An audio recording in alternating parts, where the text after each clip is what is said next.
نحمده ونصلي على رسوله الكريم أما بعد فقد قال الله تعالى في كلامه المجيد والفرقانه الحميد فأعوذ بالله من الشيطان الرجيم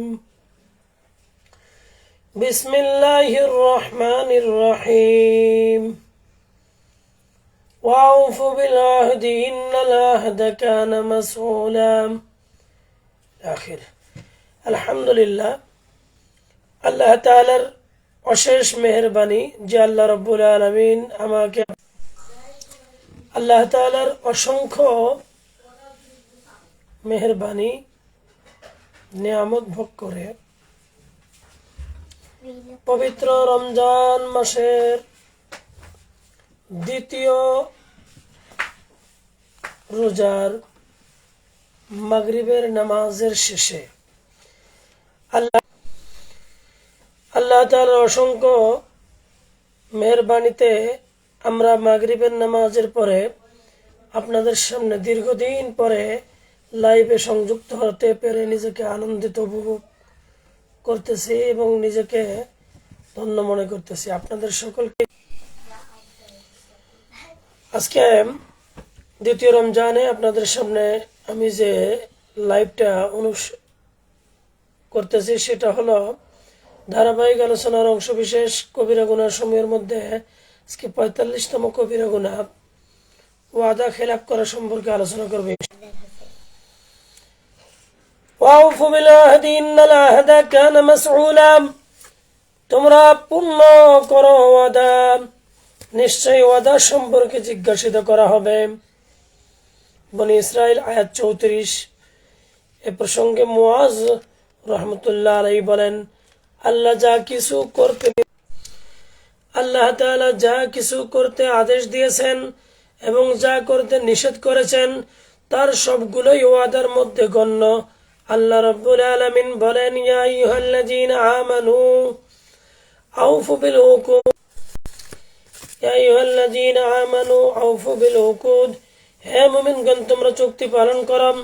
মাইদা ইমাম ওয়াহিদ রাহমাতুল্লাহ আলাইহি বলেন, ইবনে আব্বাস রাদিয়াল্লাহু তাআলা আনহু বলেছেন, কুরআনে যা কিছু হালাল ও যা কিছু হারাম করা হয়েছে এবং যেসব বিষয় সীমিত আল্লাহ তাআলা কুরআনুল কারীমের মধ্যে যে সকল বিষয় হালাল করেছেন, যে বিষয়গুলোকে হারাম করা হয়েছে সেই সকল বিষয়গুলোর পূর্ণ আমল করার নামই হলো ওয়াদা। সুতরাং আল্লাহ তাআলা আমাদেরকে যেগুলো হালাল করেছেন এবং যেগুলোকে হারাম হিসেবে গণ্য করেছেন সেগুলো বিধান সম্পূর্ণরূপে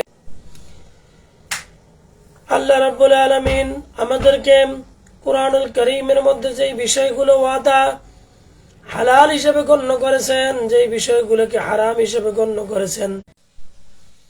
এখানে হাদিসের মধ্যে একটি বিষয় আছে, আল্লাহ রাসূল সাল্লাল্লাহু আলাইহি ওয়াসাল্লাম বলেছেন, আব্দুল্লাহ ইবনে উমর রাদিয়াল্লাহু তাআলা থেকে বর্ণিত, যার মধ্যে ৪টি গুণাবলী রয়েছে সে প্রকৃত মুনাফিক।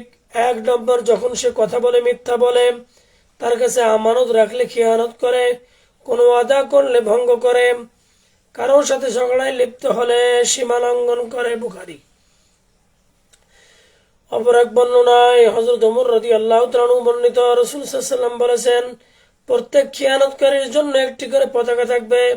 বলা হচ্ছে, এ অমুকের ছেলে অমুকের বিশ্বাসঘাতক। আবু হুরায়রা রাদিয়াল্লাহু তাআলা আনহু থেকে বর্ণিত, রাসূলুল্লাহ সাল্লাল্লাহু আলাইহি ওয়াসাল্লাম বলেছেন, কিয়ামতের দিন আমি ওই সকল লোকদের বিরুদ্ধে বাদী হব। ১, যে ব্যক্তি ওয়াদা করে ওয়াদা ভঙ্গ করে, যে ব্যক্তি কোনো স্বাধীন মানুষকে বিক্রয় করে মূল্যভোগ করে। ৩, যে ব্যক্তি কোনো কর্মচারী নিয়োগ করে তার কাছ থেকে পূর্ণ কাজ আদায় করে অথচ পারিশ্রমিক দেয় না। আব্দুল্লাহ ইবনে উমর রাদিয়াল্লাহু তাআলা আনহু বর্ণনা করেন, রাসূলুল্লাহ সাল্লাল্লাহু আলাইহি ওয়াসাল্লাম বলেছেন, যে ব্যক্তি নিজেকে আনুগত্য থেকে মুক্ত রেখেছে কিয়ামতের দিন আল্লাহর কাছে তার কোনো প্রতিদান থাকবে না।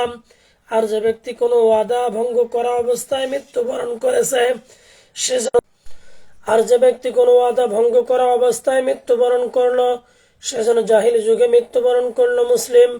আব্দুল্লাহ ইবনে উমর রাদিয়াল্লাহু তাআলা বর্ণনা করেন, রাসূলুল্লাহ সাল্লাল্লাহু আলাইহি ওয়াসাল্লাম বলেছেন, যে ব্যক্তি আর যে আল্লাহ আখিরাতে বিশ্বাস রেখে মৃত্যুবরণ করে এবং নিজের জন্য যা অপরের জন্য তাও পছন্দ করে, আর যে ব্যক্তি কোনো আমিরের আনুগত্যের ওয়াদা করে এবং আন্তরিকতার সাথে তা আনুগত্য করে, আর কেউ যদি তার বিরোধিতা করে তাহলে তাকে প্রতিরোধ করে।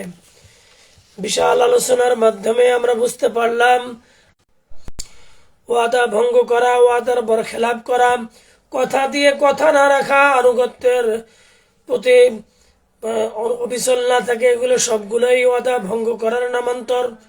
সুতরাং ওয়াদা ভঙ্গ করার এই গুনাহ যদি আমাদের মধ্যে থেকে থাকে, এটা হলো কবিরা গুনাহ। এই কবিরা গুনাহ থেকে আমাদের বিরত থাকতে হবে।